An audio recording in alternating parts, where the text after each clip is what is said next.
Hi there, welcome to Module 2. In this module, we're going to talk about storytelling and how it can make your instructional materials much more memorable. Stories are one of the most powerful ways to help learners engage with and retain information. That might sound like an exaggeration. Let me show you what I mean. I'm going to teach you how to tie a bowline knot, which is a really common knot used in sailing.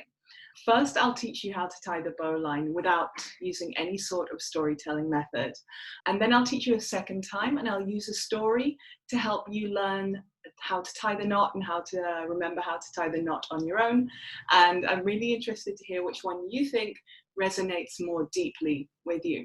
So I'm going to use this piece of sailing cord to teach you how to tie the knot. If you don't have a piece of sailing cord lying around, quite normal that you don't, you can use a shoelace, a piece of string, whatever, just something that has two ends and is string-like. Without the story, you take a third of the rope of the string, you make a loop with the short end behind, you take the long end, you poke it through the loop, take it around the back of the short end and back through the loop. And there's your bowline knot without a story. Did you get it? Okay, so did you manage to create a bowline without the story? Maybe you did, maybe you didn't. Now we're going to learn how to tie the same knot, but I'm going to tell you a story at the same time. Let's see how it goes. So you're walking along in the forest one day, and you get about a third of the way through the forest, and you see a lake with a tree behind it. And you also see a snake walking along next to the lake.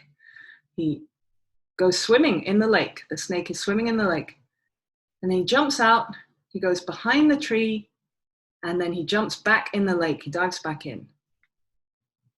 And there's your bowline knot. So there's your two methods of learning how to tie the bowline, one with a story and one without. Why don't you get a shoelace, rewind the video, and try and tie the bowline knot yourself. Which instructions did you remember best? The first method, with just walking you through the steps, or the story of the snake in the forest going swimming in the lake? Most people, including me, find the snake much easier to remember when it comes to learning to tie the bowline. It's not even a very good story at all, but even with a very bad, undramatic story like the snake in the lake, it's easier to remember the steps. That's because we find meaning in that story, however silly it is. Much more meaning than a series of impersonal steps. And I hope that shows why storytelling is so powerful for instructional content.